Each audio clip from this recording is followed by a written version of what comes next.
আসসালামু আলাইকুম। কিছুক্ষণ বক বক করি। এখানে বক বক শব্দটা আমার খুব পছন্দ হয়েছে। পছন্দ মানে কি, কিছু কাজ নাই তো খই ভাজ। আখিরুজ্জামান, জনাব আখিরুজ্জামান সাহেব গত 2 মাস আগে ইন্তেকাল করেছেন। ওনার কাছ থেকে আমি এই শব্দটা ধার করলাম। কারণ এত বড় একজন বিজ্ঞ মানুষ, তার কথাবার্তা, চালচলন, পরিবেশ এত সহজ।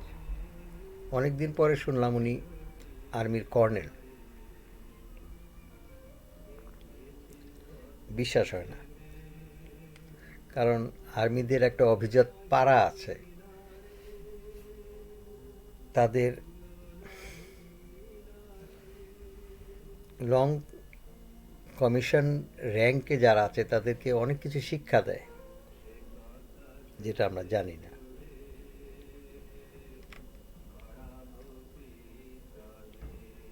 তো প্রাসঙ্গিক কথায় আসি। 15ই আগস্ট শেখ মুজিবের মৃত্যু দিবস। ওনাকে হত্যা করা হয়েছে সপরিবারে।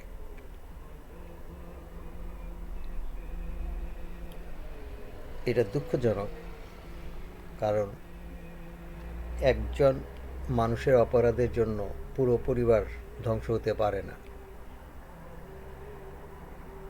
কিন্তু এটা সত্য হয়েছে। হত্যার পরবর্তী সময়ে লোকজন মিষ্টি বিতরণ করেছে, ইন্নালিল্লাহ বলে নেই।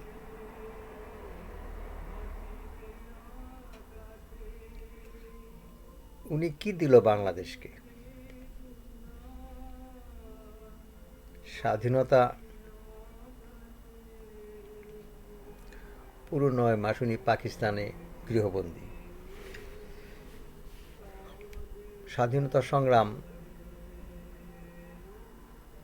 আমার কাছে খুব প্রশ্নবিদ্ধ। কারণ আমি স্বাধীনতা সংগ্রাম দেখেছি, মুক্তি সংগ্রাম দেখেছি। বাংলাদেশের স্বাধীনতার সময় আমি মোটামুটি ক্লাস 6-7-এর ছাত্র। সব কিছুই দেখি, কিন্তু সব কিছু বুঝি না।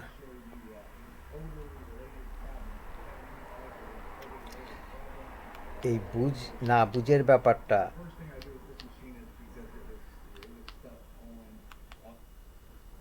আমরা অনেক জীবন পার হওয়ার পরে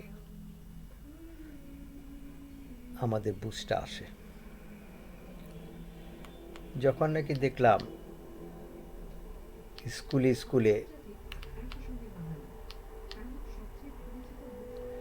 আইডেন্টিটি কার্ড দিচ্ছে, আইডেন্টিটি কার্ডের উপকারিতা কি? স্টুডেন্টদের জন্য বাস ভাড়া free, half student concession. Cinema hall free, half. স্বাধীনতার পর অটো প্রমোশন। এই সমস্ত ব্যাপারগুলি বুঝি নাই, কিন্তু দীর্ঘদিন পর যখন মানুষ ঘাত প্রতিঘাতে বড় হয়, তখন এই পিছিয়ে পিছিয়ে পিছিয়ে পিছিয়ে ফেলে দেওয়া দিনগুলি তার কাছে পরিষ্কার হয়ে যায়। কেন হলো, কিভাবে হলো। পাকিস্তান পিরিয়ডে একটা বিশেষ জায়গা ছিল, যেটা পাটকলগুলো। কারণ দেশের অর্থনীতি উন্নত হলে পরে যে মাধ্যমে দেশের অর্থনীতি বৃদ্ধি পায়, সমাজে সেটা খুব গ্রহণযোগ্য হয়। যখন বাংলার পলি মাটিতে বীজ ফেললেই পাট উৎপাদন হয় এবং পর্যাপ্ত পরিমাণে পানি পাটকে পচনে সাহায্য করে এবং খাল বিল নদী নালা ভরাট পানিতে নৌকা যোগে পাটগুলি স্থানান্তরিত করা যায়। এটা একটা পাহাড়ি অঞ্চলের উৎপাদিত জিনিস না, যেটা বয়ে আনা খুব কষ্ট। আমার এই বক বক করাটার পিছনে রহস্য হলো যে যারা বক বক করেন তাদের কথার পিছনে কিছু কারণ ঘটে।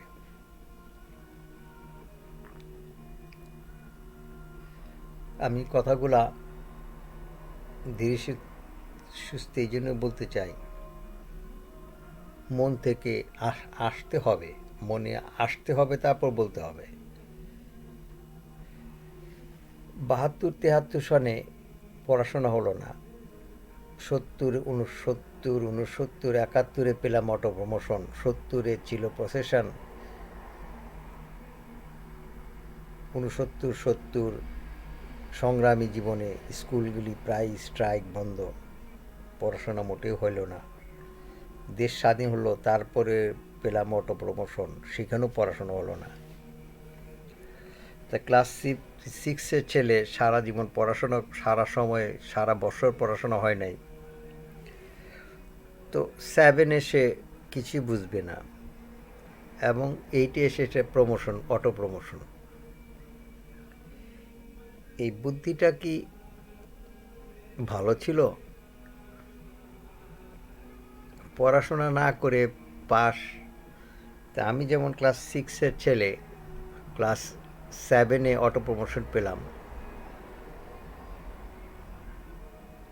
ক্লাস 7-এর ছেলে 8-এ অটো প্রমোশন, 8-এর ছেলে 9-এ, 9-এর ছেলে 10-এ, 10-এর ছেলে মেট্রিক, ইন্টারমিডিয়েট, সবাই এক ধাপ আগিয়ে গেলে তো মোটামুটি বিএ থেকে নিয়ে প্রাইমারি স্কুল পর্যন্ত কারো পড়াশোনা হয় নাই, পড়াশোনা করে নেই। এবং তারপরে দিয়ে দিল আইডেন্টিটি কার্ড, সিনেমা হলগুলা ছাত্রদের দ্বারা পরিপূর্ণ। একটা সমাজে যদি 5টা ছেলে পড়াশোনা করে স্কলার হয় আর যদি 95টা ছেলে গবেট থাকে, তাহলে সেই সমাজ আগাতে পারে না।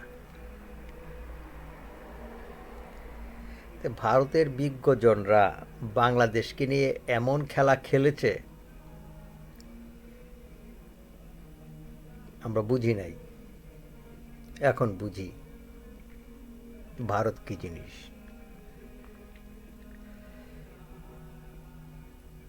47-এর পর থেকে 48, 49, 50 দেশ বিভাজন হলো, সমস্ত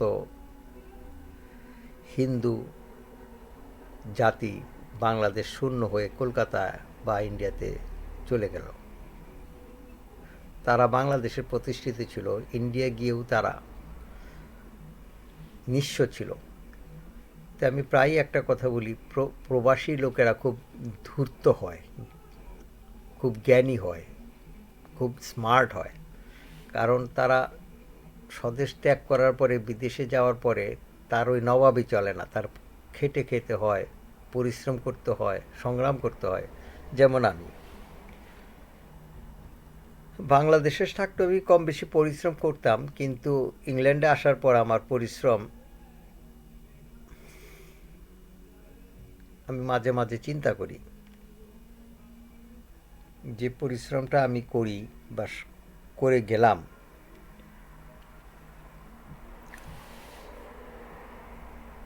তাতে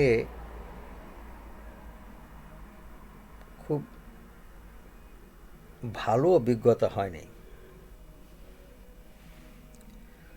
স্বাধীনতা সংগ্রামের সময় শেখ মুজিবের মৃত্যু দিবসে এক কথাটাই বলল যে শেখ মুজিবকে মহান লোক কারা বানিয়েছে? কে বানিয়েছে? জুট মিলসগুলো কর্পোরেশনে রূপান্তর করছে শেখ মুজিব। আর কর্পোরেশন করা মানে চোরের সর্দার হওয়া। স্বাধীনতা উত্তরের পরবর্তী 10 বৎসরের ভিতরে সেই সুনামধন্য পাঠ হয়ে গেল বিলুপ্ত। 74-এর দুর্ভিক্ষ, পাট দিয়ে কি আর পেট ভরে? তো এই সমসাময়িক সময়ে বাংলাদেশ যে টিকে আছে, এটা খুব একটা আশ্চর্যজনক ব্যাপার। এ দেশ টিকে থাকার কথা না।